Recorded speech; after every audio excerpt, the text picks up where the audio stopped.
ప్రేమైన దేవుని వారలారా, ప్రభువైన యేసుక్రీస్తు వారు భూమి మీదకి వచ్చినప్పుడు ఆయన 12 మంది శిష్యులను ఆయన ఏర్పాటు చేసుకోవడం జరిగింది. అందులో యాకోబు, యోహాను అనే ఇద్దరు సహోదరులు. మీకు తెలుసు, యాకోబు యోహానుల తండ్రి గారి పేరేంటండి? జబదయి. వీరి కుటుంబానికి వచ్చి మీకు అవగాహన ఉందని నేను అనుకుంటున్నాను. వీరు చేపలు పట్టుకునే వృత్తి కలిగిన వారు. చేపలు పట్టేవారు, చేపలు పట్టే వృత్తి అనే కంటే చేపల వ్యాపారం వీళ్ళకుంది అంటే బాగుంటుంది. ఎందుకనంటే వీరి దగ్గర సొంత పడవలు ఉన్నాయి, పనివారు కూడా ఉన్నారు. అంటే సొంత పడవలుండి పనివారు కూడా ఉండి వారు చేపల వ్యాపారం చేస్తున్నారు అని అంటే ఒక చక్కని స్థిరపడిన కుటుంబమే అని చెప్పచ్చు. అంటే వారి దగ్గర జీతగాళ్ళు కూడా ఉన్నారు అని అంటే ఆ రోజుల్లో ఈ జబదయి కుటుంబం చక్కగా వ్యాపారంలో స్థిరపడిన కుటుంబం అని మనకు అర్థమవుతుంది. ఒకరోజు ప్రభువైన యేసుక్రీస్తు వారు సువార్తను ప్రారంభించిన దినాల్లో ఆయన సముద్ర తీరాన ఆయన ప్రయాణం చేస్తూ ఒకరోజు ఈ యాకోబు యోహానులను పిలవటం జరిగింది. వెంటనే తమ వలలు విడిచి జీతగాళ్లకు తన తండ్రిని అప్పగించి ఆ వ్యాపార బాధ్యతలు, ఈ పడవలు ఇవన్నీ కూడా ఆ జీతగాళ్లకు అప్పగించి వీరు ప్రభువును వెంబడించారు. ఇక తర్వాత మనం లేఖనాలను చూస్తున్నప్పుడు వారి తల్లి కూడా సలోమి ఆ బిడ్డలతో పాటుగా ఆ తల్లి వారితో పాటు సువార్త పనిలో పాలు పొందుతూ ఎక్కడైతే అపోస్తులు వాక్యాన్ని ప్రకటించడానికి ఆయా గ్రామాలు తిరుగుతూ ఉన్నారో ఆ సమయంలో కొందరు తల్లులు వీరికి భోజనాలు సిద్ధపరచడం, ఆతిథ్యం ఇవ్వటం, ఇలాంటి ఒక బృందంలో వీరి తల్లి కూడా ఒక సభ్యురాలు. ఈ తల్లి ఒకనొక రోజు తన 2 కుమారులను తీసుకుని వచ్చి ప్రభు దగ్గరికి, సలోమి, ఒకరోజు ఆ తల్లి ఆ ప్రభుని అడుగుతుంది, నీ రాజ్యమందు నా కుమారులు 2 కూడా నీ కుడివైపున ఒకరు, ఎడమవైపున ఒకరు ఉండేలాగా మరి నువ్వు సహాయం చేయాలి అన్నట్టుగా ప్రభువుని అడగటం మనం చూస్తాం బైబిల్లో. ఇవన్నీ మీకు తెలుసని అనుకుంటున్నాను. ఇలా దేవుని పనులు ఎంతో చక్కగా కొనసాగుతూ ప్రభుతో పాటుగా ప్రభు పనులో వారు ఎంతో చక్కగా ఆనాడు సువార్త పనిలో సాగిపోయినటువంటి ఒక చక్కని కుటుంబం ఈ జబదయి కుటుంబం. అయితే ప్రియమైన దేవుని వారలారా, ప్రభువైన యేసుక్రీస్తు వారు తన పని ముగించుకుని, అంటే ఆయన ఈ లోకానికి వచ్చి కొన్ని సత్యాలను ఈ ప్రపంచానికి తెలియచేసినప్పుడు వారవలేని కొందరు ఆయన మీద పగబట్టి ఆయన్ని అతి కిరాతకంగా చంపటం. ఇక ప్రభు చనిపోయి తిరిగి లేచిన తర్వాత సుమారుగా ఒక 40 రోజులు భూమి మీద ఉండి తాను చేయదలిచిన పనులన్నీ చేసి, అప్పగింపబడిన పనులన్నీ చేసి తిరిగి పరలోకానికి ఆయన వెళ్ళిపోయిన తర్వాత అపోస్తులు ఎన్ని బాధలు అనుభవించారంటే ప్రేమ దేవుని వల్ల అసలు మనం మాటల్లో చెప్పుకుంటేనే అసలు మన ధైర్యం సరిపోదు. వారు కూడా మనలాంటి మనుషులే, వారు కూడా మనం తిన్నదే తిన్నారు, వారు కూడా మనలాగా శరీర బాధలు, ఇబ్బందులు, ఆకలి, దప్పిక, మనకు ఎలా అయితే సమస్యలు ఉన్నాయో వారికి కూడా ఉన్నాయి. వారు కూడా మనలాంటి బిడ్డలే, వారి కుటుంబాలు కూడా మనలాంటి కుటుంబాలే. కానీ వారు అనుభవిస్తున్నటువంటి బాధలు లేదా వారు పడిన కష్టం తలుచుకున్నప్పుడు ఆశ్చర్యం అనిపిస్తుంది.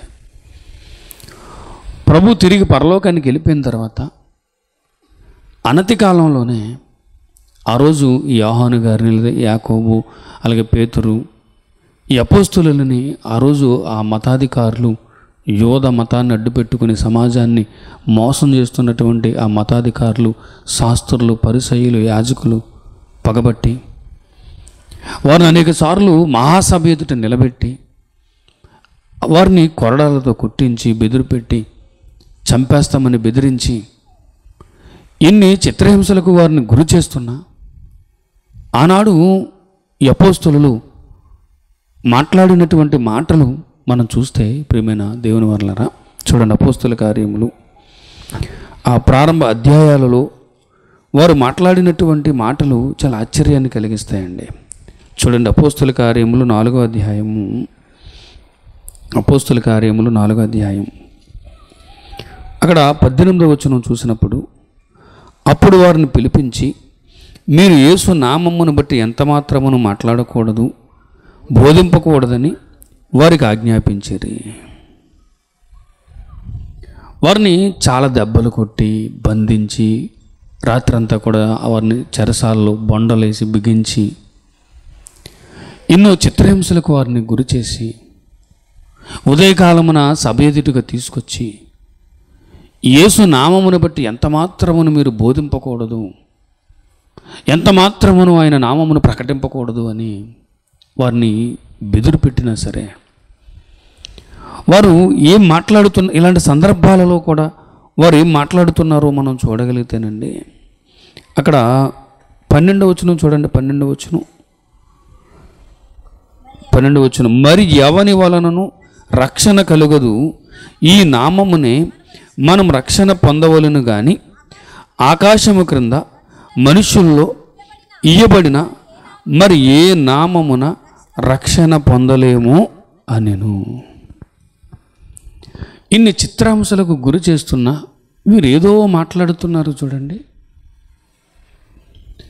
అలానే ముందుగా అసలు జబదయి కుమారుల కష్టాన్ని మనం చూసినప్పుడండి, కష్టాన్ని ముందు ఈ జబదయి కుమారుల్లో బహుశా పెద్దవాడు యాకోబే అనుకోండి, ఎందుకంటే చాలా సందర్భాల్లో యాకోబు యోహాను అని సంబోధించటం మనం చూస్తాం.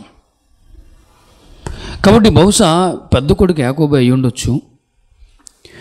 ఈ యాకోబునండి ఆ రోజుల్లో చూడండి 12వ అధ్యాయం అపోస్తల కార్యములు 12వ అధ్యాయం అపోస్తల కార్యములు 12వ అధ్యాయం ప్రారంభ వచనాలు మనం చూసినప్పుడండి, దాదాపు అదే కాలమందు రాజైన హేరోదు సంఘపు వారిలో కొందరిని బాధపెట్టుటకు బలాత్కారముగా పట్టుకొని యోహాను సహోదరుడైన యాకోబును ఖడ్గముతో చంపించెను. చాలా జాగ్రత్తగా ఆలోచించాలండి. ఈ మాటలు చదువుతున్నప్పుడు మనలాంటి వారే, మనలాంటి కుటుంబమే జబదయి చక్కగా ఒక చక్కని వ్యాపారం చేసుకుంటూ కుటుంబాన్ని పోషించుకుంటూ తన బిడ్డలను కూడా తనతో పాటుగా వ్యాపారంలో తీసుకువెళుతూ కొద్దిమంది పనివారిని కూడా కలిగినటువంటి ఆ కుటుంబం ఆ జీతకండ్రి దగ్గర ఏమండి ఇదిగో వారి తండ్రిని ఆ జీతగారికి అప్పగించి వీరు రావడం, ఇవన్నీ చూస్తున్నప్పుడు మనలాంటి కుటుంబమే. కానీ ప్రభువు తిరిగి వెళ్ళిపోయిన తర్వాత వీరు ఎలాంటి పరిస్థితులు ఎదుర్కొన్నారు అని అంటే, ప్రియమైన దేవుని వారలారా చూడండి, మరణాలను వీరు ఎదుర్కొంటున్నారు. ముందుగా యాకోబును చంపేశారు ఇక్కడ. అలానే మనం యోహాను గారిని గురించి కూడా ఆలోచించినప్పుడు అంటే, యోహాను గారిని పద్మాసు ద్వీపంలో ఆయన్ని చుట్టూ నీటితో కప్పబడినటువంటి సముద్ర జలాలలో ఒక ద్వీపంలో ఆయన్ని ఏమండి బంధించి వృద్ధుడైపోయినప్పటికీ ఎన్నో శ్రమలు కోర్చి ఏమండి నిజంగానండి ఆ వృద్ధాప్యంలో బిడ్డలు లేకపోతే ఎలా బతకగలమని అనుకుంటారండి చాలామంది. ఇల్లున్నా, వాకలున్నా, డబ్బులున్నా, ఆస్తున్నా, ఐశ్వర్యం ఉన్నా, అరే బిడ్డలు లేకపోతే ఆ అవసాన దిశలో మనం ఎలా బతకగలం అనిపిస్తుందండి. అలాంటిదండి ఈ యోహాను గారికి ఏమీ లేదండి, జైల్లో కఠిన దరిద్రతలో ఉన్నాడండి. అలాంటి బాధ అనిపిస్తూ ఆయన బ్రతికాడు. అలాంటి పరిస్థితుల్లోనే ప్రకటన గ్రంథాన్ని ఆయన రాశాడు.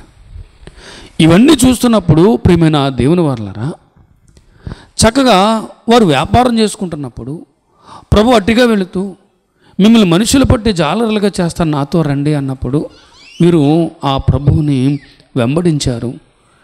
వెంబడించిన 3.5 సంవత్సరాల తర్వాతే వీరి పరిస్థితులన్నీ మారిపోయాయి.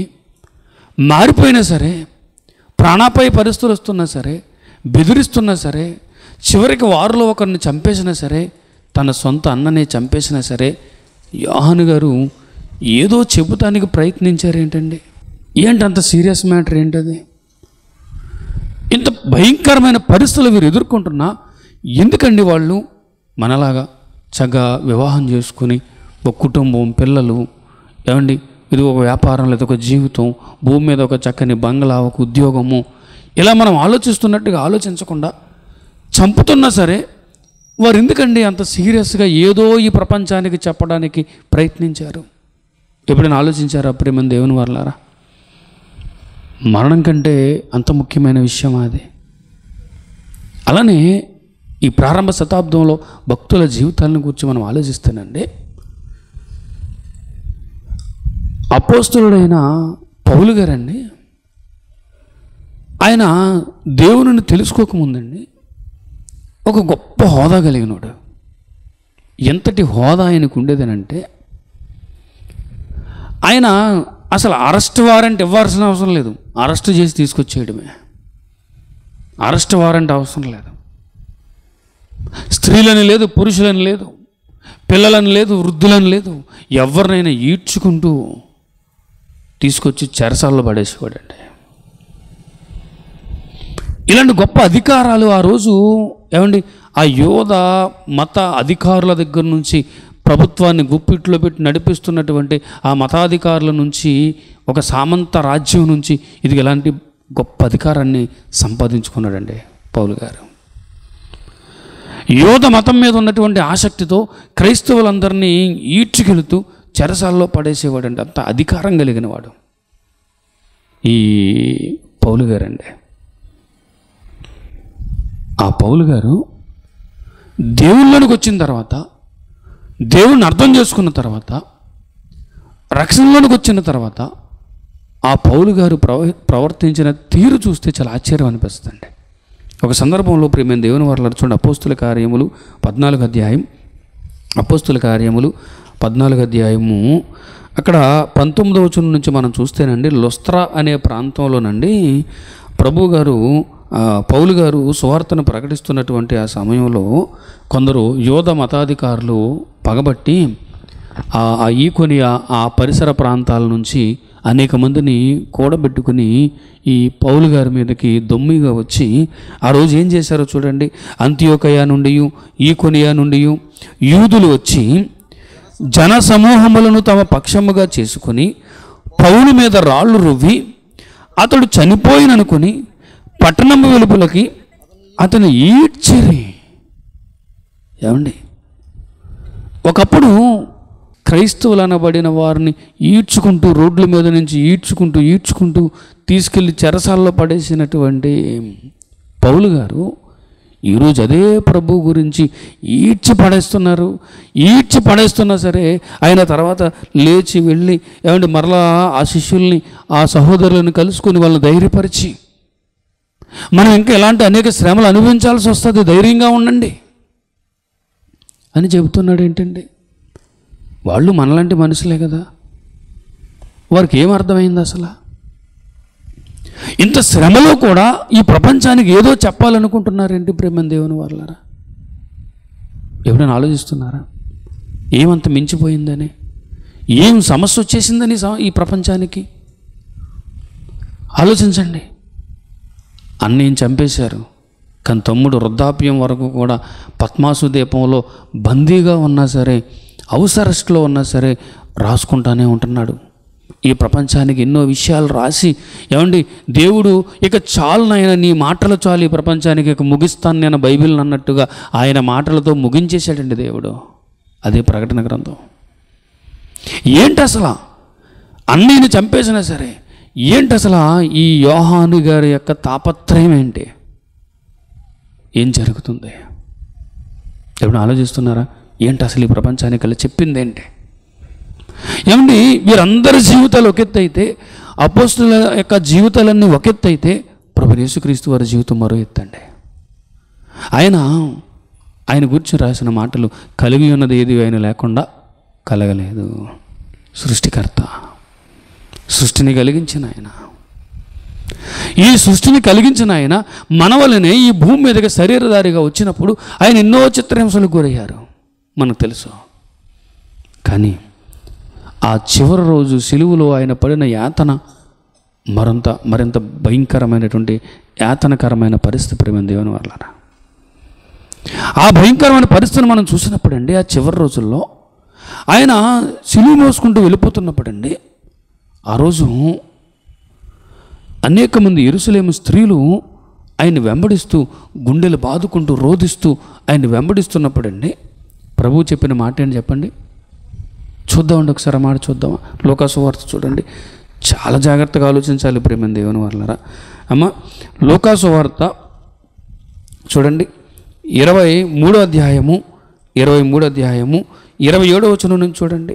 గొప్ప జన సమూహమును ఆయన గూర్చి రొమ్ము కొట్టుకొనుచు దుఃఖించుచున్న చాలామంది స్త్రీలను ఆయనను వెంబడించిరి. గొప్ప జన సమూహం వెంబడిస్తుందంట, అలాగే వారిలో చాలామంది స్త్రీలు ఉన్నారట. వీళ్ళందరూ గుండెలు బాదుకుంటూ, అయ్యో ఏంటి ప్రభా నీకు ఈ కష్టం, అయ్యో ఏంటి ప్రభా నువ్వెవరికి అన్యాయం చేసింది లేదే, నీకేంటి ఇంత చిత్రహింస అని గుండెలు బాదుకుంటూ ఆయన్ని వెంబడిస్తుంటేనండి, అప్పుడు ప్రభు అంటున్నాడండి, వారి వైపు తిరిగి ఏమంటున్నాడండి? యేసు వారి వైపు తిరిగి, యెరూషలేము కుమార్తెలారా, నా నిమిత్తము ఏడవకుడి, మీ నిమిత్తమును పిల్లల నిమిత్తమును ఏడువుడి. ఇదేంటండి? ఎవరి గురించి ఏడవాలి? అసలు రక్తపు మడుగులో పొరలాడుతున్నట్టుగా భయంకరమైన యాతనకరమైన పరిస్థితులు ఎవరండి ఉన్నది? ప్రభువే కదా. వారి పిల్లలు ఇళ్ళ దగ్గర చక్కగా సంతోషంగా హాయిగా ఉన్నారు కదా. ఆ ఏడుస్తున్న వాళ్ళు కూడా చక్కగా వాళ్ళ రోడ్డుకి ఇరువైపులా ఉండి వారికేమీ బాధ లేదే, ప్రభును ఏదో కొడుతున్నారు తిడుతున్నారని వారి గుండెల్లో బాధ తప్ప ఏమంటే భౌతికంగా వారేమీ మంటల్లో తగలడిపోవట్లేదే, వారేమీ శ్రమలో లేరే. కానీ అమ్మ నా కోసం ఏడవకండి, మీకోసం మీ పిల్లల కోసం ఏడవండి అంటున్నాడు ఏంటి? ఇదేంటండి? అసలు ఏడవలసింది ఆయన కోసమే కదా. కానీ మీ పిల్లల కోసం ఏడవండి అమ్మా, మీ కుటుంబాల గురించి ఏడవండి అమ్మ అంటున్నాడు. ఇక్కడ ఏడవండి అంటే బోర్ను మూలను కూర్చుని ఏడవండి అని కాదు, ఆలోచించండి అని. నా కోసం ఆలోచించి మీరు బాధపడద్దు తల్లి, మీకోసం మీ పిల్లల కోసం ఒకసారి ఆలోచించండి అంటున్నాడు. ఏం మించిపోయిందని ఒకసారి ఆలోచించండి. ఏమంత ప్రమాదం పొంచుకు వచ్చిందని ఆలోచించమంటున్నాడు. వాళ్ళు బాగానే ఉన్నారు కదా, వీళ్ళు కూడా కాసేపు ఏడుస్తారు మర్చిపోతారు కదా, వీళ్ళు కూడా బాగానే ఉన్నారు కదా ప్రేమ దేవుని వాళ్ళరా, వీళ్ళు కూడా బాగానే ఉన్నారు కదా, మరేంటి ప్రభు ఇలా అంటున్నాడు? చాలా జాగ్రత్తగా ఆలోచించాలండి. ఇవన్నీ మనం ఆలోచిస్తున్నప్పుడు అండి, వీళ్ళు ఏం చెప్పాలనుకుంటున్నారు ఈ ప్రజలకి? ఏం బోధించారు అసలు వీళ్ళు? ఈ ప్రపంచానికి ఏం చెప్పాలని తమ ప్రాణాలను కూడా పణంగా పెట్టారు. ప్రాణం కంటే గొప్పదా వారు చెప్పిన విషయం? ఇది చాలా సీరియస్గా ఆలోచించాలండి. కానీ దురదృష్టం ఏంటంటే ప్రేమ దేవుని వాళ్ళారా, అన్ని జనులకు ఎలా అయితే వారి గుళ్ళు గోపురాలు వారి మందిరాలు వారి కార్యక్రమాలు ఉంటాయో, ఈరోజు క్రైస్తవులకు కూడా ఇదిగో ఒక్కొక్కరికి ఒక సంఘం, ఒక డినామినేషన్, ఒక పద్ధతి, ఒక విధానం, ఏమన్నా తోచినట్టుగా ఇదిగో ఎవరికి నచ్చినట్టుగా వాళ్ళు మేము కూడా క్రైస్తవులమే విశ్వాసులమే అన్నట్టుగా వెళ్ళిపోతున్నారు తప్ప అసలు ఏంటి? అసలు ఈ బైబిల్ ఈ ప్రపంచానికి ఇస్తున్నటువంటి విషయం ఏంటి? అసలు ఈ విషయం కోసం వీళ్ళందరూ ప్రాణాలు కూడా పణంగా పెట్టడం ఏంటి? అసలు అని ఆలోచించే వాళ్ళు కరువైపోయారు ప్రేమ దేవుని వల్ల. ఈరోజు ఆలోచించట్లేదు ఎవరో కూడా. రోజులు గడిచిపోతున్నాయి. ఏమంటే ఏదో ఒక రోజు మనిషి చచ్చిపోతున్నాడు, మనిషి చనిపోయిన తర్వాత ఇదిగో దేవుడి దగ్గరికి వెళ్ళిపోయాడు అనుకుంటున్నారు. ఎలా తెలిసింది దేవుడి దగ్గరికి వెళ్ళిపోయాడని? గ్యారంటీ ఏంటి? ఇవేమీ ఆలోచించట్లేదు ప్రేమ దేవుని వాళ్ళరా. ఒక్క నిమిషం ఏమంటే నిజంగా లేదు, కొన్ని నిమిషాలు ఈ విషయం గురించి కొంచెం సీరియస్గా మనం ఆలోచిద్దాం.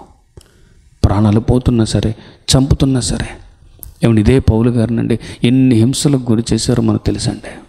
ఒక సందర్భంలోనండి ఆయన తాను పడిన కష్టాలన్నీ కూడా ఒక్కసారిగా చెప్పుకోవాల్సి వస్తుందండి.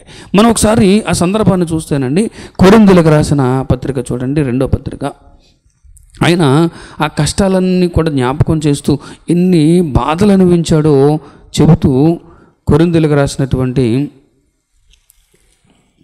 రెండో పత్రిక చూడండి 11వ అధ్యాయం, కొరింథీయులకు రాసిన రెండో పత్రిక 11వ అధ్యాయము 23వ వచనం నుంచి నేను చదువుతున్నాను చూడండి.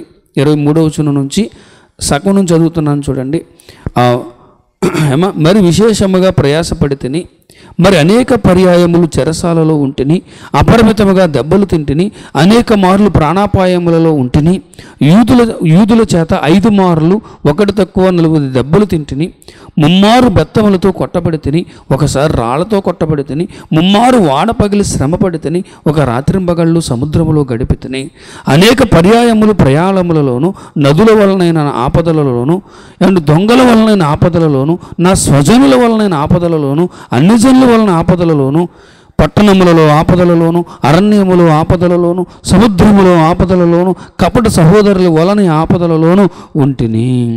ఏమంటే ప్రయాసముతోను, కష్టములతోను, తరచుగా జాగరణములతోను, ఆకలి దప్పులతోను, తరచుగా ఉపవాసములతోను, చలితోను, దిగంబరత్వముతోను ఉంటిని. ఇంకను చెప్పవలసినవి అనేకములున్నవి. ఏమంటే మనలాంటి మనిషి ఎందుకంత శ్రమ పడుతున్నాడు? ఇది నేను ప్రశ్నించేదే. ఈరోజు ఈ విషయం మీద మీరు ఆలోచించని చెప్తున్నాను ప్రేమ దేవుని వాళ్ళారా. మనలాంటి మనిషే, కానీ ఏంటి ఇంత ప్రయాస ఏంటి? దాదాపుగానండి ఆ రోజుల్లోనండి 17 దేశాల్లో సువార్త ప్రకటించాడండి పౌలు గారు. ఇక ఆయన ప్రయాణాన్ని గూర్చి చెప్పలేక బైబిల్ పండితులు ఏం చేశారంటే ఒక మ్యాప్ ఇచ్చేశారండి. ఒక మ్యాప్ ఇచ్చేసి, ఇదిగో ఈ మ్యాప్లో చూసుకోండి ఇంకా ఆయన ఎక్కడెక్కడ సువార్త ప్రకటించాడు అన్నట్టుగా. ఏమంటే ఒక మ్యాప్, పౌలు గారి ప్రయాణములు అని ఒక మ్యాప్ ఇచ్చేయాల్సి వచ్చిందండి. ఎంత గొప్ప విషయం అంటే ఈ రోజుల్లో. ఏమంటే ఆ రోజు ట్రైన్స్ లేవు, ఈ రోజుల్లో అధునాతన ఏమంటే ఈ వాహనాలు లేవు. ఆ రోజు ఇప్పుడున్నటువంటి ఈ ఫ్లైట్స్ కానివ్వండి, లేదా ఈ ఎయిర్లైన్స్ అనేవి ఆ రోజు లేవండి. మహా అయితే ఏమండి గాడిద మీద ప్రయాణించాలి, లేదా గుర్రం మీద ప్రయాణించాలి, లేదంటే కాలి నడకనే ప్రయాణం చేయాలి, లేదా సముద్ర మార్గం ద్వారా ప్రయాణించాలండి, ఇంతే. అలాంటి రోజుల్లో 17 దేశాలు తిరిగాడు అని అంటే ప్రేమ దేవుని వాళ్ళరా, ఏంటి అసలు ఈయన తాపత్రయం ఏంటి? ఏమండి 4 రాళ్ళు వెనకేసుకుందామనా? ఆలోచించండి. లేదా ఒక 10 ఎకరాల పొలం సంపాదించుకుందామనా? లేకపోతే నాకు 10 మంది కొడుకులు ఉన్నారు కదా, 10 మంది పిల్లలు ఉన్నారు కదా, తల కొడుకు తల ఇల్లు సంపాదించకపోతే ఎలాగనా? కాదు కదా ప్రియమైన దేవుని వాళ్ళారా. ఏంటి అసలా, ఏంటి వీళ్ళ తాపత్రయం అని ఒక్కసారి మనం ఆలోచిస్తే ప్రియమైన దేవుని వాళ్ళారా, ఒక అద్భుతమైన మాట మనకు కనిపిస్తుంది. హెబ్రీయులకు రాసిన పత్రిక ఇక నుంచి కొన్ని నిమిషాలు జాగ్రత్తగా వినండి. ఇంత ప్రయాసపడడానికి కారణం ఏంటి అని మనం ఆలోచిస్తే ప్రియమైన దేవుని వాళ్ళారా, పౌలు గారు ఏమండి హెబ్రీయులకు ఉత్తరాన్ని రాస్తూ ఆయన చెప్తున్నటువంటి ఒక అద్భుతమైన మాట ఏంటి అని అంటే చూడండి. హెబ్రీయులకు రాసిన పత్రిక 2వ అధ్యాయం 3వ వచనం చూడండి ప్రేమ దేవుని వాళ్ళారా. ఇంత గొప్ప రక్షణను మనము నిర్లక్ష్యము చేసిన ఎడల ఎలాగూ తప్పించుకుందుము. చాలండి. ఏంటి వీళ్ళని ఇంతగా కదిలించిన విషయం ఏంటి? ప్రాణం కంటే ముఖ్యమైనది ఈ విషయం అని వారిని కదిలించిన విషయం ఏంటి? ప్రాణం కంటే కూడా ఇది మన ప్రాణం పోయినా పర్లేదు, ఈ రహస్యం ప్రజలకు తెలియాలన్నంతగా వారిని పరుగులు పెట్టించింది ఏంటి? ఆలోచిస్తున్నారా ప్రేమ దేవుని వాళ్ళారా? ఇంత గొప్ప రక్షణను మనం నిర్లక్ష్యం చేస్తే అంటున్నాడు. ఏంటి రక్షణ? ఏంటి ఆ నిర్లక్ష్యం? అసలేంటి రక్షణ అంటే ఏంటి ప్రేమ దేవుని వాళ్ళారా? రక్షణకి అవసరత ఏంటి? ఆలోచిస్తున్నారా? ఏంటి అసలు రక్షణ? దేని నుంచి రక్షణ? ఖచ్చితంగా తెలియాలి ప్రేమ దేవుని వాళ్ళారా. ఈ ప్రపంచానికి తెలియాలి. ఈ ప్రపంచం అనుకుంటుంది ఏమంటే ఒక మంచి ఇల్లు ఉంటే చాలు, ఒక మంచి ఉద్యోగం ఉంటే చాలు, ఏదో కాస్తావా ఏమంటే తులమో పొలం ఏదో కాస్త బంగారం ఉంటే చాలు, లేదా ఇవి ఉంటాయి పోతాయి, ఏమంటే కొద్దిపాటి భూమి ఉంటే బాగుండు, ఇది మనం బతకడానికి అనుకుంటుందండి. ఇవి విలువైనవి అనుకుంది, ఇవి గొప్పవి అనుకుంది ప్రపంచం. కానీ పరిశుద్ధాత్మ ప్రేరణతో భక్తుడు చెప్తున్నాడు, ఇదిగో ఇంత గొప్ప రక్షణను మనం నిర్లక్ష్యం చేస్తే, నిర్లక్ష్యం చేయకూడదు ఒకే ఒక్కటి అది రక్షణ అంటున్నాడు. ఒకవేళ బంగారం విషయంలో నిర్లక్ష్యం చేసినా మనకు పోయేదేమీ లేదండి. లేదా ఒక ఇంటి విషయంలో ఒక నిర్లక్ష్యంగా ఉంటే ఏమంటే ఏదైనా గాలి వానలప్పుడు ఏదో కాస్త ఆ వర్షం వలన ఆ గాలి వలన కాస్త ఇబ్బంది పడతామేమోనండి అంతే. కానీ రక్షణ విషయంలో ఇంత గొప్ప రక్షణను మనం నిర్లక్ష్యం చేస్తే మనం ఎలాగో తప్పించుకుందాము అంటున్నాడంటే ఏంటి రక్షణ? దేని నుంచి తప్పించుకోవాలి? ప్రియమైన దేవుని వారలారా, ఈ మానవాళికి తెలియాల్సినటువంటి అత్యంత ముఖ్యమైన విషయం ఏంటి అని అంటే, ఇదిగో ఈరోజు మన కంటికి కనిపించనివి అదృశ్యమైనవి కొన్ని ఉన్నాయి. ప్రియమైన దేవుని వారలారా, ఒక మాట చూడండి, కొరింథీయులకు రాసిన 2వ పత్రిక 4వ అధ్యాయం చూడండి. కొరింథీయులకు రాసిన 2వ పత్రిక 4వ అధ్యాయము చివరి మాట చూడండి. ప్రియమైన దేవుని వారలారా, చివరి మాట, క్షణమాత్రముండు మా చులకని శ్రమ మా కొరకు అంతకంతకు ఎక్కువగా నిత్యమైన మహిమ భారము కలుగజేయుచున్నది. మా కష్టం కొద్ది కాలమే ఉంటుంది, మా శ్రమ కొద్ది కాలమే ఉంటుంది. ఈరోజు మేము ఎదుర్కొంటున్నటువంటి ఇబ్బందులు కొద్ది కాలమే అని చెబుతూ ఆ తర్వాత చెబుతున్నాడు చూడండి. ప్రియమైన దేవుని వారలారా, ఏలయనగా దృశ్యమైనవి అనిత్యములు, అదృశ్యమైనవి నిత్యములు. దృశ్యమైనవి అనిత్యములు, అదృశ్యమైనవి నిత్యములు. ఏంటి వీళ్ళంతగా వీళ్ళ మోటివేషన్ ఏంటి అని మనం ఆలోచించగలిగితే, ఇదిగో రక్షణ గూర్చి వారు ఆలోచిస్తున్నారని మనకు అర్థమైంది కదండి. ఏంటి రక్షణ అని మనం ఆలోచిస్తే ఏదో చెప్తున్నారు వాళ్ళు. ఏంటి అని అంటే, ఈరోజు మన కంటికి కనిపిస్తున్నవన్నీ కూడా, ఈ దృశ్యమైనవి కూడా ఏంటి చెప్పండి? అనిత్యములు. కానీ ఈరోజు మన కంటికి కనిపించనివి ఉన్నాయి, అవి నిత్యములు. ఏంటండి కంటికి కనిపించేవేంటి, కంటికి కనిపించనివి ఏంటండి? ఒకసారి ఆలోచిద్దామండి. ఏమండి కంటికి కనిపించేవి అని అంటే, ఇది ఈ వస్త్రాలు, ఇల్లు, వాకిలి, బంగారం, లేకపోతే ఈ విశ్వం, ఈ భూమి, ఈ పంటలు, ఇవన్నీ కూడా ఏంటి చెప్పండి? మన కంటికి కనిపించేవి. ఇవట ఏం చెప్పండి? అనిత్యములు అంటున్నాడు. అనిత్యములు, ఇవి శాశ్వత కాలం ఉండేవి కాదు అన్నాడు. ఇది మీకు నేను ఇంక ఎక్స్ప్లెయిన్ చేయాల్సిన అవసరం లేదు, ఎందుకంటే తెలిసిన విషయమే. ఇవేవి శాశ్వతం కాదు, నిజమే. ఈరోజు ఉంటారు, రేపు పోతాయి. కానీ ఇంకో విషయం కూడా తెలియాలి, మనం ధరించుకున్న శరీరం ఉన్నది చూసారా, ఇది కూడా శాశ్వతమైనది కాదండి, తెలియాలి. మనం ధరించుకున్న ఈ శరీరం ఉన్నది చూసారా ప్రియమైన దేవుని వారలారా, ఇది శాశ్వతం కాదండి, శాశ్వతం కాదు. కొద్ది కాలమే ఉంటుంది, ఆ తర్వాత మట్టిలోకి వెళ్ళిపోతుంది. ఒకవేళ కట్టెల మీదకి వెళ్తే బూడిదైపోతుంది, మట్టిలోకి వెళ్తే మట్టిగా బూడిదగా మారిపోతుంది. కొద్ది కాలమే ఉంటుంది. ఎప్పుడైనా ఆలోచిస్తున్నారా? ఆహారనిసులు ఈ శరీరం కోసమే ఆలోచిస్తాం, కానీ అసలు ఈ శరీరమే శాశ్వత కాలం ఉండదు కదా. కొద్ది కాలం ఉండి ఇదిగో ఈ శరీరం అంతమైపోతుంది కదా అని ఏ రోజైనా ఈ శరీరం అనిత్యమైనది అని ఎప్పుడైనా ఆలోచిస్తామండి? అలా ఆలోచించరండి మనుషులు. ఇది ఏదో 1000 ఏళ్ళు ఉంటుంది అన్నట్టుగా, ఇక్కడేదో శాశ్వతంగా ఉండిపోతుంది అన్నట్టుగా చాలామంది ప్రవర్తిస్తారండి. మీరు ఆలోచిస్తున్నారా? ఈరోజు సమాజాన్ని పట్టి పీడిస్తున్న రుగ్మతల గురించి మీరు ఆలోచిస్తున్నారండి? సమాజం చూడండి ఎంత దారుణంగా పాడైపోతుందో చూసారా ప్రియమైన దేవుని వల్ల, ఎంత దారుణంగా. ఈరోజు చంపుకోవడం అనేది చాలా తృణప్రాయంగా మారిపోయిందండి, తృణప్రాయంగా.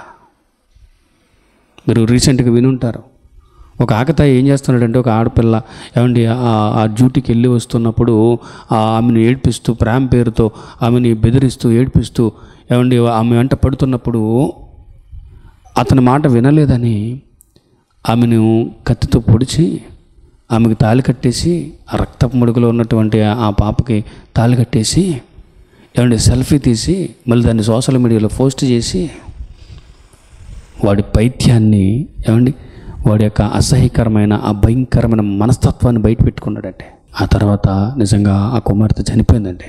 ఈరోజు మానవత్వం లేదు ప్రియమైన దేవుని వారలారా. అసలు కనీస నైతిక విలువలు ఈరోజు సమాజంలో లేవు. పిల్లలను కూడా చంపేసుకుంటున్నారు. ఒక తల్లి అండి తన 3 పిల్లల్ని ఏం చేసింది చెప్పండి? చంపేసింది. మీరు కూడా న్యూస్లో వినుంటారు. 3 పిల్లలండి, 5 సంవత్సరాలు, 6 సంవత్సరాలు, 7 సంవత్సరాలు ఉన్నాయండి 3 పిల్లలు. చంపేసింది. దేని కొరకండి దానంటే? ఈ శరీరం కొరకే, ఈ శరీరాశలే, కొంతకాలం ఉండిపోయే ఈ శరీరం కొరకే. ఈ శరీరం కొరకే ఆలోచించి ఎంత మోసపోతుందో చూసారా సమాజం. ఈ శరీరాన్ని పోషించుకోవడానికి కావలసినటువంటి ఆస్తుల కొరకు ఆప్తులను కూడా చంపేసుకుంటున్నారు. ఈ శరీరంలో ఉన్నటువంటి ఈ సుఖాల కోసం, ఈ ఆశల కోసం ఏమండి ఇదిగో తోడపుట్టిన వారిని కూడా చంపేసుకుంటున్నారు. కన్న బిడ్డల్ని చంపేస్తున్నారు అనంటే ఈ సమాజం ఎంత దౌర్భాగ్యకరంగా మారిపోయిందో చూడండి. అది దేని కొరకు అనంటే ఇదిగో అనిత్యమైనటువంటి అశాశ్వతమైనటువంటి ఈ శరీరం కొరకు. ఇలాంటి మనుషులకు తెలియాలి ఇవి శాశ్వతం కాదు. మరి ఏంటంటే శాశ్వతమైనవి అంటే పౌలు గారు చెప్తున్నారు, నిత్యమైనవి ఉన్నాయి, అవి అదృశ్యమైనవి అని చెప్తున్నాడండి పౌలు గారు. నిత్యమైనవి ఉన్నాయి, అవి అదృశ్యమైనవి. ఏంటండి నిత్యమైనవి అని అంటే ప్రేమ దేవుని వల్లరా, ఇదిగో నేను ఇక్కడ నిలబడి మాట్లాడుతున్నాను కదా, మీరు ఈ 6 అడుగుల దేహాన్ని మీరు చూస్తున్నారు. ఈ 6 అడుగుల దేహంలో ఇదిగో ఈ నోరు మాట్లాడుతుంటే మీరు వింటున్నారు. కానీ విచిత్రమేంటో తెలుసా ప్రియమైన దేవుని వల్లరా, ఈ శరీరం ఈరోజు ఇలా మాట్లాడుతుంది అని అంటే కారణం ఏంటి అని అంటే ఈ శరీరంలో నేననబడే వ్యక్తిని ఉన్నాను. నేను ఎవరని ప్రభు చెప్పాడో తెలుసా అండి? ఆత్మయే జీవింపజేయుచున్నది, శరీరము కేవలం నిష్ప్రయోజనం. ఆత్మనైన నేను ఈ శరీరంలో ఉండి ఈ శరీరాన్ని మాట్లాడిస్తున్నాను. ఈ నోరు మాట్లాడుతుందంటే ఆత్మనైన నేను ఈ శరీరంలో ఉన్నాను. ఈ కళ్ళు చూస్తున్నాయంటే ఆత్మనైన నేను ఈ శరీరంలో ఉన్నాను. నా కాళ్ళు నడుస్తున్నాయంటే, నా చేతులు కదులుతున్నాయి అని అంటే ప్రేమ దేవుని వల్లరా, ఆత్మనైన నేను ఈ దేహంలో ఉన్నాను. కానీ నేను కనిపించను. నా శరీరాన్ని మాత్రమే మీరు చూస్తున్నారు. కానీ ఒక రోజుకి ఆత్మనైన నేను ఈ దేహాన్ని విడిచి వెళ్ళిపోతాను. వెళ్ళిపోయినప్పుడు మీరు వచ్చి అంటారు, ఏమండి నేను ఎలా వెళ్ళిపోయాడండి అంటారు, ఎలా పోయాడండి అంటారు, ఏమండి నేను ఎలా చచ్చిపోయాడండి అంటారు. ఆ భాష చూడండి, ఆ భాష వెనుకున్న అంతరం ఎప్పుడైనా ఆలోచించారండి? ఆ భాష చూడండి ప్రేమ దేవుని వల్లరా. ఈయన ఎలా పోయాడంటే ఏంటండి? ఏమంటే అన్ని జనులు అయితే గడ్డేసి గడ్డి మీద అయితే చిన్న దుప్పడేసి అక్కడ పడుకోబెడతారు. క్రైస్తవులు అయితే ఒక బాక్స్ తెచ్చి బాక్స్లో పెట్టి ఏమండి అక్కడ ఆ వ్యక్తిని పడుకోబెడతారు. ఏమండి ఆ పడుకోబెట్టినటువంటి ఆ వ్యక్తి అక్కడే ఉన్నాడు కదా, ఈయన ఎలా పోయాడంటారేంటి ఆలోచిస్తున్నారు. ఆ భాష వెనుకున్న ఆంతర్యం అర్థమవుతుందండి. ఇంతవరకు ఆత్మగా ఆ శరీరాన్ని నడిపించినటువంటి ఆ సుబ్బారావో, వెంకటరావో, లేకపోతే ఏమండి ఐజాక్ అనే నేనో, ఇంకొకలో ఎవరో మొత్తానికి ఏమైపోయారు చెప్పండి? వెళ్ళిపోయారు. ఇప్పుడు అర్థం అవ్వాలి మీకు. ఈ కనిపించని ఆత్మనైన నేను నిత్యము ఉండేవాడిని. కనిపించి దేహం కొంతకాలమే ఉంటుంది. ఈ రహస్యం ప్రపంచానికి తెలియాలి.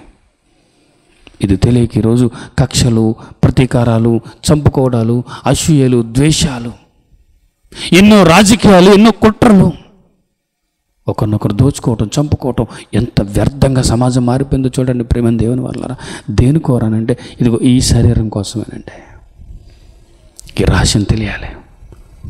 పోనీలండి తెలియలేదండి, ఏదో మొత్తానికి ఏదో ఆత్మ వెళ్ళిపోతుంది అంటున్నారు, సరేనండి మేము ఒప్పుకుంటున్నాం, శరీరం శాశ్వతమైనది కాదు, అశాశ్వతమైన ఆత్మలమైన మనం శాశ్వతమైన వారమే, సరేలేనండి మేము ఒప్పుకుంటున్నామండి. ఇప్పుడు ఏంటండి అని అంటే ఇంకా లోతైన విషయాలు మనం ఆలోచించాలి ప్రియమైన దేవుని వల్లరా. ఈ శరీరం అశాశ్వతమైనగా అర్థమైన తర్వాత, ఆత్మగా మనం శాశ్వతమైన వారమైన అర్థమైన తర్వాత మనకు ఒక రహస్యం తెలియాలి ప్రియమైన దేవుని వల్లరా. ఒక రహస్యం తెలియాలి. అదేంటో తెలుసా అండి? ఈ దేహంలో ఉన్నప్పుడు మనం మాట్లాడే ప్రతి మాటకి కూడా దేవునికి ఏం చెప్పాలి? లెక్క చెప్పాలి. మాటకే లెక్క చెప్పాలి అని అంటే మన చేతల పరిస్థితి ఏంటి ఆలోచించండి. అంటే భూమి మీదకి వచ్చిన ప్రతి మనిషి ఈ దేహంలో బ్రతుకుతున్నప్పుడు ఈ దేహంలో జరిగించినటువంటి క్రియల లెక్క దేవునికి చెప్పాలి, దేవునికి అప్పగించాలండి. ఈ రహస్యం తెలియలేదు మనిషికి. మనిషి అనుకుంటున్నాడు, ఏమండి ఇదిగో నేను కొన్ని విత్తనాలు భూమిలో నాటుతుంటే చక్కగా ఫలించేస్తున్నాయి, ఒక బస్తా గింజలు నాటుతుంటే ఒక 60-70 బస్తాల గింజలు వచ్చేస్తున్నాయి నాకు అనుకుంటున్నాడండి. ఇది నా కష్టం, నా జీవితం, ఇదిగో నా పంట, నా జీవితం అనుకుంటున్నాడు. కాదు ప్రేమ దేవుని వల్లరా, దేవుడు ఏర్పరిచిన విధి అది. ఒక గింజను నాటితే ఎందుకంటే బస్తాలుగా ధాన్యాలు రావాలి చెప్పండి? ఒక కొబ్బరికాయని నాటితే దాని జీవితకాలంలో ఎన్ని 100 కాయలు ఇస్తుందో చూడండి. ఎవరండి ఈ క్రమాన్ని పెట్టింది? ఇవేమీ ఆలోచించకుండా నా జీవితం, నా ఇష్టం, నా బ్రతుకు అనుకుని మోసపోతే రేపు దాన్ని నష్టపోతాం. ఒక రహస్యం మనకు తెలియాలి. ఈ దేహంలో ఉన్నప్పుడు ఈ దేహంలో ఉన్నప్పుడు ప్రేమ దేవుని వల్లరా మనకు కొన్ని విషయాలు అర్థం కావాలి. ఈ భూమి శాశ్వతం కాదు, ఈ విశ్వంలో ఉన్నది ఏది శాశ్వతం కాదు. చివరికి మనం ఉంటున్న ఈ దేహమే శాశ్వతం కాదు. ఈ దేహాన్ని నమ్మి మనం మోసపోతే ఒక భయంకరమైన పరిస్థితికి మనం వెళ్ళిపోబోతున్నాం. రేపొద్దున్న ఆత్మగా దేవుని న్యాయపీఠం ముందు మనం నిలబడినప్పుడు ప్రేమ దేవుని వాళ్ళరా శాశ్వతమైన పరిస్థితులకు మనం వెళ్ళిపోబోతున్నాం. ఇది నిజం ప్రేమ దేవుని వాళ్ళరా. ఈ విషయం అర్థం కావాలి ప్రపంచానికి. అలా ఆలోచిస్తే ఈ శరీరం శాశ్వతం కాదు అని, ఈ శరీరంలో ఉన్న ఆత్మనైన నేను నిత్యము ఉండవలసిన వాడను అని, నాకు అంతం లేదు అని మనకు అర్థమైతే ప్రేమ దేవుని వాళ్ళరా మరి రేపొద్దున్న భవిష్యత్తు ఏంటి అని ఆలోచిస్తే 2 మహాలోకాల పరిస్థితి మనకు తెలియాలండి. ఈరోజు మన కంటితో చూస్తున్నటువంటి ఈ భూలోకమే కాదండి, 2 మహాలోకాలు ఉన్నాయి. ఒకటి పరలోకము, మరొకటి పాతాళం. ఇది నిజం ప్రేమ దేవుని వాళ్ళరా. ఇది చెప్పడానికి యేసుక్రీస్తు వారి లోకానికి వచ్చారు. ఇది చెప్పడానికి, పరలోకమును గురించి సాక్ష్యం ఇవ్వడానికి ఆయన ఈ లోకానికి వచ్చాడు. మీరు ఎప్పుడైనా ఆయన బోధను తీక్షణంగా ఆలోచించారండి? గురుగులు గోధుమల ఉపమానం గురించి ఎప్పుడైనా ఆలోచించారా? ఏమండి, లేకపోతే ఇదిగో ఒక వ్యక్తికి పలానా పొలంలో గుప్త నిధులు ఉన్నాయని అర్థమైందంట. తనకు ఉన్నదంతా అమ్మేసుకుని ఇలా పొలం కొన్నాడంట. ఈ ఉపమానం ఎందుకు చెప్పాడు అర్థమైందండి? ఒక స్త్రీకి 10 నాణ్యాలు ఉన్నాయంట. ఓ నాణ్యం పోగొట్టేసుకుందంట. దీపం పెట్టి మరి ఇల్లు ఊడ్చి ఆ నాణ్యాన్ని ఎత్తుక్కుంటుందంట. ఈ ఉపమానం ఎందుకు చెప్పాడు తెలుసా అండి? ఒక వ్యక్తి వల వేసాడంట సముద్రంలో. వల వేసినప్పుడు నానా విధమైన చేపలు పడ్డాయంట. మంచి వాటిని అన్నింటిని కూడా ఏం చేశాడట? బొట్టలో వేసుకున్నాడట, గంపలో వేసుకున్నాడట. పనికిరాని అన్నీ ఏం చేశాడంటే బయట పారేశాడండి. ఈ ఉపమానం ఎందుకు చెప్పాడు తెలుసా అండి? ఆలోచిస్తున్నారా ప్రేమ దేవుని వల్ల? ఇదిగో కొద్దిమంది నిత్య జీవానికి చేరిపోయేవారుగా ఉన్నారు, అనేకులు నిత్య నాశనానికి జారిపోతున్నారు. ఆయన ఉపమానాలు చెప్పిన ప్రతిసారి ఆ ముగింపులో ఆయన చెప్పినటువంటి జాగ్రత్తను మీరు ఎప్పుడైనా గమనించారండి? ఇదిగో నరకమున వారి అగ్ని ఆరదు, వారి పురుగు చావదు. ఎప్పుడైనా విన్నారా ఈ మాటలు? ఆయన ఏ ఉపమానం చెప్పినా అగ్ని ఆరదు, ఆత్మ చావదు అన్నట్టుగా.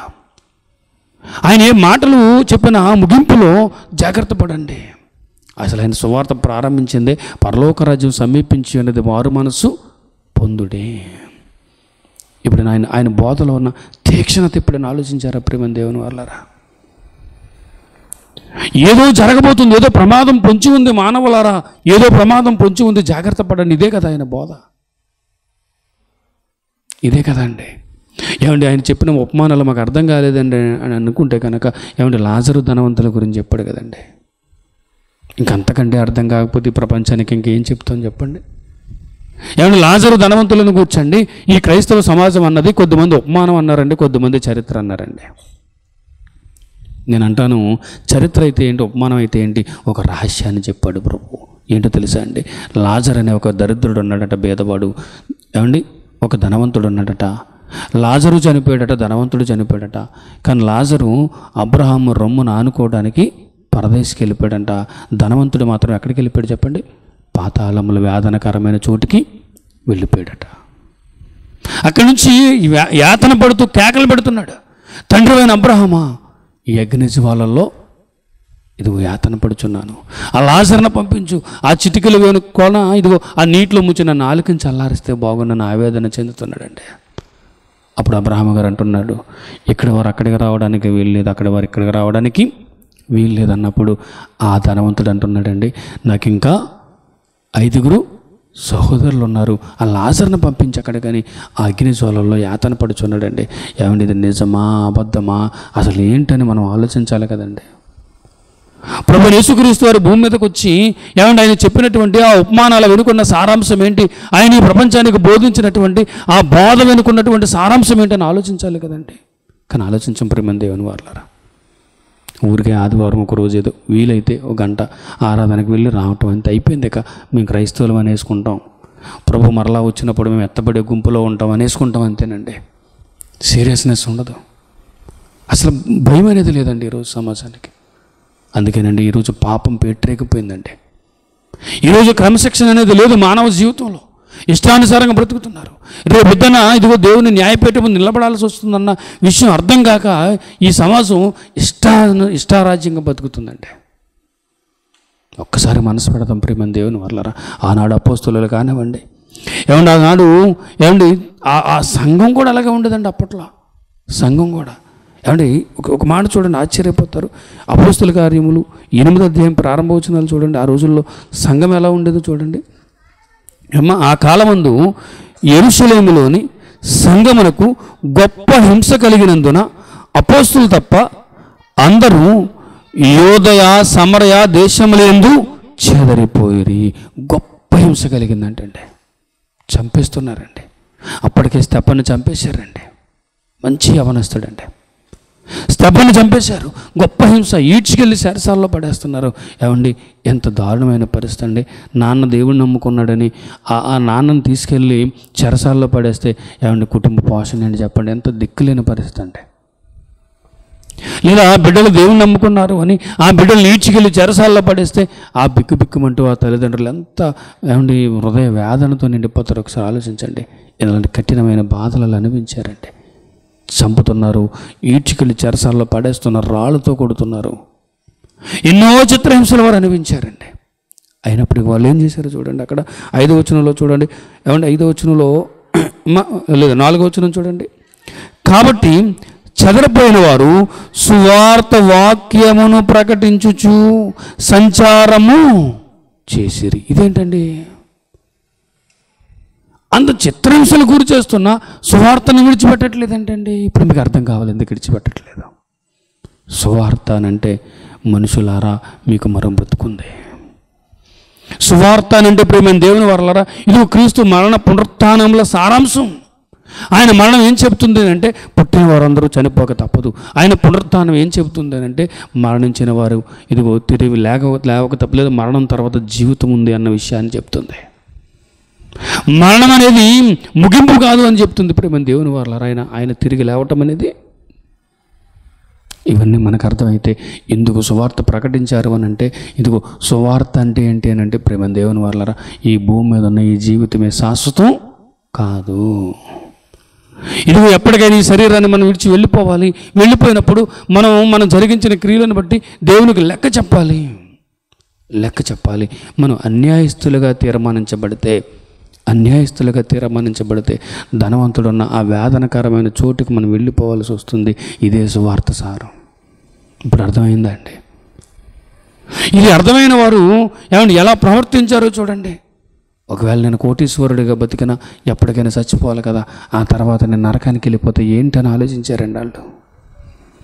కాబట్టి కోట్లు కాదు కావాల్సింది, కాబట్టి బంగారము ధన సంపదలు కాదు కావాల్సింది, ఇవి ఉన్నా లేకపోయినా పర్వాలేదు, కానీ రక్షణ ముఖ్యం. ఎందుకంటే రక్షణ ఆ భయంకరమైన వేదనకరమైన స్థలం నుంచి తప్పించి నిత్య జీవానికి నడిపిస్తుంది. సరే, ఎందుకు రక్షణ గొప్పదో తెలుసా మీకండి? రక్షణ అనేది భయంకరమైన వేదనకరమైన చోటుకి జారిపోకుండా మన నిత్య జీవనాన్ని నడిపించేదండి రక్షణ. అది శాశ్వత కాలం ఉండేటటువంటిది. శాశ్వత కాలం. ఒకవేళ భూమి మీద మనం ఎన్ని గొప్ప సంపదలు మనం సంపాదించుకున్నా ఇవేమీ శాశ్వతం కాదు. ఇవన్నీ కూడా అనిత్యములు. కానీ కంటికి కనిపించినటువంటి ఆత్మనైన నేను కంటికి కనిపించినటువంటి ఆ మహాలోకాలను గూర్చి ఆలోచించగలిగితే ఇవి శాశ్వతమైనవి ప్రియమైన దేవుని వల్లారా. ఇది అర్థం చేసుకున్నవారు త్యాగాలకు సిద్ధపడ్డారు. ఇవి అర్థం చేసుకున్నవారు శ్రమైన భక్తి కలిగి బతకాలనుకున్నారు. ఇవి అర్థం చేసుకున్నవారు ఏమంటే చంపుతున్నా సరే యథార్థంగా పవిత్రంగా బతకాలనుకున్నారు. ఇది అర్థం చేసుకున్నవారు ఇదిగో ఈ భూమి మీద ఎలాంటి శ్రమలు వచ్చినా సరే నేను ప్రభు పాదాల చెంతనే ఉండాలని తీర్మానించుకున్నారండి.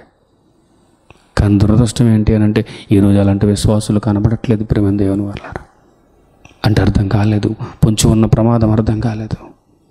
ఏమంటే నేను మిమ్మల్ని ప్రశ్న అడుగుతాను, ఒకసారి ఆలోచించండి. ఒక ప్రశ్న అడుగుతాను. కరోనా టైంలో ఏమండి వారు వీరని తేడా లేదు కదండి. ఎంతమంది రాలిపోయారు ప్రియమైన దేవుని వల్లారా. ఎంతమంది రాలిపోయారు. అలా మనం చనిపోయి ఉంటే ఎక్కడుండేవాళ్ళు మనం ఒకసారి ప్రశ్నించుకోండి. కరోనా టైంలో ఒకవేళ మనం చనిపోయి ఉంటే ఎక్కడుండేవాళ్ళు మనం ఒకసారి ప్రశ్నించుకోండి. ఆలోచిస్తున్నారా? ఒకవేళ ఆ ధనవంతుడున్న ఆ భయంకరమైన చోటుకి మనం వెళ్ళిపోతే ఒకసారి ఊహించుకోండి.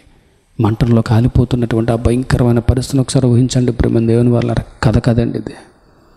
కథ కాదు. ఇలానే ఒక మీటింగ్లో నేను ఈరోజే మనం ఒకవేళ చచ్చిపోతే ఎక్కడుండేవాళ్ళం ఆలోచించండి అన్నాను. లైవ్లో మా మాస్టర్ ఒక ఆయన విన్నారట. ఆయన బ్రాహ్మణు. ఉదయం కాలేజీకి వెళ్ళిన తర్వాత ఆయన అంటున్నారు, సార్ మీరు అలా అంటున్నారు ఏంటండి, వాళ్ళు ఫీల్ అవుతారేమో అన్నారు. అలా అంటున్నారు ఏంటండి, ఆయన ఫీల్ ఆడియన్స్ అందరూ కూడా అంటే వారి భాషలో వాళ్ళు ఫీల్ అవుతారేమో అని అంటే, ఏమండి ఫీల్ అయినా పర్వాలేదు కానీ ఒక విషయం, ఫీల్ అయినా పర్వాలేదు కానీ మరణం తర్వాత మహాజీవితం ఉంది. ఆ జీవితంలో మనం ఎక్కడ ఉండిపోతున్నామని బతుకుండగానే తెలుసుకోవాలి. తెలుసుకోకపోతే రేపొద్దున మనం చేయగలిగేది ఏది లేదు అని ఇది ఈ సందర్భాన్ని బట్టి ఆయన కూడా కొన్ని మాటలు చెప్పడం జరిగింది. ఆలోచించాలి ప్రేమ దేవుని వల్ల మనం బ్రతుకుండగానే ఆలోచించుకోవాల్సిన చాలా ముఖ్యమైన విషయం ఇదే. కానీ ఎందుకో తెలియదండి, గ్యారంటీ లేని ప్రాణాన్ని నమ్ముకొని ఈరోజు పరుగులు తీస్తున్నామండి. గ్యారంటీ లేదు ప్రేమ దేవుని వల్ల, గ్యారంటీ లేదు. ఈరోజు పడుకున్న మనం రేపు ఉదయాన్ని లేస్తామని గ్యారంటీ లేదు. కానీ ఎంత ధైర్యం అంటే మనకి, ఎంత భరోసా అండి, ఎంత భరోసా అండి. ఇది ఇక్కడే శాశ్వత కాలం ఉండిపోతామన్నంత భరోసా, ధైర్యం అండి మనకి. వద్దు ప్రేమ దేవుని వల్ల మోసపోవద్దు. అందుకే ఇదే అనుకూల దినం, ఇదే రక్షణ దినం అన్నాడండి.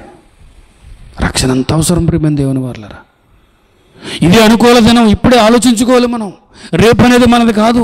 రేపు మనం ఉంటామో లేదో తెలియదు ప్రేమ దేవుని. ఇది వాస్తవం, స్వీకరించాలి ఈ విషయాన్ని. ఈ మాట ఒకసారి చెవిని పెట్టి ఆలోచించాలి. రేపనే రోజు మనకు ఉందనుకుంటే భ్రమది. నేడనేది దినం ఉన్నప్పుడే మనం ఆలోచించాలి ఏంటి మన పరిస్థితి. నేనే మెట్టి మీద ఉన్నాను, నిజంగా నేను క్రైస్తవుడినేనా? మళ్ళీ ఇది కూడా సమస్యనండి. చాలామంది క్రైస్తవులు అంటే ఎవరో కూడా తెలియదు. నిజమండి, క్రైస్తవులు అంటే కూడా ఎవరికో తెలియదండి. ఇది ఇంట్లో బైబిల్ ఉన్నంత మాత్రాన, మా నాన్న దేవుణ్ణి నమ్ముకుని మంచి క్రైస్తవుడిగా బతికినంత మాత్రాన మనం కూడా క్రైస్తవులు అనేసుకుంటారు చాలామంది. కాదండి, క్రైస్తవులు అంటే ఎవరో తెలుసా అండి? ఇంతవరకు ఏ విషయాలైతే నేను మీకు చెప్పానో, ఏ విషయాలైతే మీ ముందు తీసుకొచ్చానో, ఈ భూమి మీద ఉన్నాయన్నీ కూడా అశాశ్వతములు, అనిత్యములు. నిత్యమైన ఉన్నవి, శాశ్వతమైన ఉన్నవి అని అర్థం చేసుకుని, ఆ శాశ్వతమైన ఆ మహాలోకంలో ప్రభు చెంత నేను ఉండాలి అని అర్థం చేసుకుని, అమ్మో నా జీవితాన్ని సరి చేసుకోవాలి, నా మాటల వలనో, ఆలోచనల వలనో, క్రియల వలనో నా జీవితాన్ని తప్పు మార్గంలో నడిపించుకున్నానని అనిపించినప్పుడు, క్షమించు ప్రభువా అని ఆయన పాదాల చెంతకు చేరి ఆయన రక్తంలో కడగబడడానికి సాదృశ్యంగా బాప్తిస్మం తీసుకుని నూతన జీవితాన్ని సంపాదించుకున్న వారు ఎవరు చెప్పండి? క్రైస్తవులు. అంటే నమ్మి బాప్తిసం పొందిన వారు ఎవరు చెప్పండి? క్రైస్తవులు. ఇంట్లో బైబిల్ ఉన్నంత మాత్రాన, ఆదివారం ఊరికి అలంకరణగా ఏదో ఒక గంట పాటు చర్చికి వెళ్ళి వచ్చినంత మాత్రాన, క్రైస్తవ పేటలో పుట్టినంత మాత్రాన, క్రైస్తవ కుటుంబంలో పుట్టినంత మాత్రాన ఎవరు క్రైస్తవులు కారు. ఇది వ్యక్తిగతమైనది, మన మనసుకు సంబంధించింది, మన హృదయానికి సంబంధించింది, మన వ్యక్తిగత మార్పుకు సంబంధించింది. నిజంగా మనం పశ్చాత్తాపడ్డామా? నిజంగా మనం మారు మనసు పొందామా? నిజంగా దేవుని కొరకు బ్రతకాలని తీర్మానించుకున్నామా? ఇది హృదయపూర్వకంగా బాప్తిసం తీసుకున్నామా? నీటిలో మునిగి లేచామా? నా పాత జీవితాన్ని సమాధి చేసేసాను, కొత్త జీవితాన్ని ప్రారంభించాను అని ఇది ఒక చక్కని, ఒక నిర్మలమైన జీవితాన్ని మనం సంపాదించుకోవడానికి సాదృశ్యంగా నూతన జీవితంలోకి మనం వచ్చామా? ఇదండి క్రైస్తవం అంటే. ఒకసారి మీరందరూ ఒకసారి ఆలోచించుకోండి. మీరు ఎంతమంది క్రైస్తవులు ఒకసారి ఆలోచించుకోండి. వాక్యం ఇలా ఎప్పుడోకప్పుడు ఇలా వాక్యం విన్నప్పుడు, అమ్మో నేను కూడా దేవుని కోసం బ్రతకాలి. రేపున ప్రభు ముందు నిలబడినప్పుడు, ఆయన న్యాయపీఠం ముందు నిలబడినప్పుడు, అమ్మో నేను దోషిగా తీర్మానించబడతానేమో, ఆ భయంకరమైన యాతనకరమైన స్థలానికి నేను జారిపోతానేమో, అమ్మో అని అర్థం చేసుకుని ఆ రోజు నేను బాప్టిజం తీసుకున్నాను అని ఒక మంచి ఏమండి స్థితిలో ఉన్న వాళ్ళు ఎంతమంది ఉన్నారో ఆలోచించండి. లేదండి, ఉండరు, తక్కువ మంది ఉంటారు. మీరందరూ నిజంగా అలాంటి స్థితిలో ఉంటే గొప్ప సంగతే, సంతోషం అండి, చాలా సంతోషపడతాం మేము కూడా. కానీ అలా కాకుండా ఊరికే నాన్న చర్చికి వెళ్తున్నాడని మనము చర్చికి వెళ్ళటం, అమ్మ చర్చికి వెళ్తుందని మనము చర్చికి వెళ్ళటం, లేదా పిల్లలు చర్చికి వెళ్తున్నారని మనము చర్చికి వెళ్ళటం అయిపోయింది అనుకుంటున్నారు క్రైస్తవు. ఇది కాదండి, మోసపోతాం ప్రేమ దేవుని వాళ్ళరా, మోసపోతాం. ఆత్మలమైన మనం రేపొద్దున ప్రభు న్యాయపీఠం ముందు నిలబడినప్పుడు ఆయన మనకి గొప్ప బహుమానాన్ని మనకి ఇవ్వాలి. అలా ఇవ్వాలి అని అంటే ఈ భూమి మీద ఉన్నప్పుడు ఒక తగిన నిర్ణయం తీసుకోవాలి బ్రతికుండగానే. ఈ దీపం ఆరిపోయిన తర్వాత మనం చేయగలిగింది ఏది లేదు ప్రియమైన దేవుని వర్లారా. కాబట్టి అర్థం చేసుకోండి, అపోస్తులు ఎందుకు అంత ప్రయాసపడ్డారు అని అంటే వారికి విషయం అర్థమైపోయింది. ఎంత సంపాదించుకున్నా ఎప్పటికైనా మట్టిపోలే, అవి మనతో వచ్చేదేమీ కాదు. ఈ భూమి మీద ఎన్ని సుఖాలు అనుభవించినా, ఎంత రకరకాల రుచికరమైన భోజనాలు తిన్నా, ఎన్ని ఖరీదైన వస్త్రాలు కట్టుకున్నా, ఎన్ని చేసినా ఒకనాటికి మట్టిలోకి వెళ్ళిపోవలసిందే ఈ దేహం. కానీ ఆత్మనైన నేను సదాకాలం ఉండాల్సిన వాడును. ఇప్పుడు నన్ను గురించి నేను ఆలోచించుకోవాలి, కానీ కొంతకాలం ఉండిపోయే శరీరం గురించి నేను ఎందుకు ఆలోచించాలి అని వాళ్ళు జాగ్రత్త పడ్డారండి అపోస్తులు. అందుకే జబదయి కుమారులు అంత కష్టం వచ్చినా సరే వాళ్ళు ప్రభువుని విడిచిపెట్టలేదు. అందుకే పౌలు గారు ఇదిగో అంతకుముందు ఈ లోకంలో చక్కగా అధికారాలు చెలాయించినా సరే అధికారాల కంటే కూడా ప్రభు కొరకు బ్రతకడం, ప్రభు కొరకు చావటం ముఖ్యమనుకున్నాడండి. ఆయన ఏమన్నాడండి? బ్రతుకుట క్రీస్తే, చావైతే లాభం అన్నాడు. ఏంటా లాభం అని అంటే ప్రేమ దేవుని వల్ల శాశ్వత కాలం సదాకాలం ప్రభుతో ఉండే పరిస్థితి. ఒకవేళ ఈ మాటల్లో మీకు నమ్మకం లేకపోతే, ఎవరైనా ఇప్పటికీ ఈ మాటలు నమ్మకపోతే పరిశీలించండి, కానీ విడిచిపెట్టేయకండి ప్రేమ దేవుని వల్ల. దయచేసి ఇది నిజమా కాదా, బైబిల్ తప్పు చెబుతుందా, బైబిల్ నిజం చెబుతుందా, ఇది నిజమా కాదా అని పరిశీలించండి, కానీ దయచేసి విస్మరించొద్దు. ఇంకా మీకు ఏమైనా అనుమానాలు ఉంటే మీకు ఆ అనుమానాలు నివృత్తి అవ్వడానికి ఇంకా ఎవరిని అడుగుతారో, ఇంకా ఏం పరిశోధిస్తారో పరిశీలించండి, తప్పులేదు, కానీ విడిచిపెట్టేయద్దు. చాలా నష్టపోతాం. మనకు అర్థం కావాలి ప్రేమ దేవుని వాళ్ళరా. ఒకవేళ మీరు పరిశీలించండి, ఏమంటే వీరికంటే మనం గొప్పవారమా, వీరికంటే ఎక్కువ ఆలోచించగలిగే సామర్థ్యం మనకుందా, వీరికంటే జ్ఞానవంతులమా మనం ప్రేమ దేవుని వాళ్ళరా? ఇంతమంది నమ్ముతున్నది మనం ఎందుకు నమ్మలేకపోతున్నాం? ఎందుకు జాగ్రత్త పడలేకపోతున్నాం? ఎందుకు నిర్లక్ష్యం వహిస్తున్నాం? ఆలోచించండి ప్రేమ దేవుని వాళ్ళరా. ఒక మంచి నిర్ణయాన్ని తీసుకోండి, ఒక మంచి ఆలోచన చేయండి. మనం క్రైస్తవులుగా ఉన్నామా లేదా? రేపొద్దున ప్రభువు ఒకవేళ ఇదిగో ఆయన రాబోతున్నాడని మనకు అర్థమవుతుంది కదా. ఆయన వస్తే మనం ఎత్తబడేవారిగా ఉన్నామా, లేదా ఈలోపు మన ఆయుష్ తీరిపోతే మనం వెళ్ళిపోతే మనం ఎక్కడ ఉండబోతున్నామని ఒక మంచి ఆలోచన చేసి ఒక మంచి నిర్ణయం తీసుకోండి.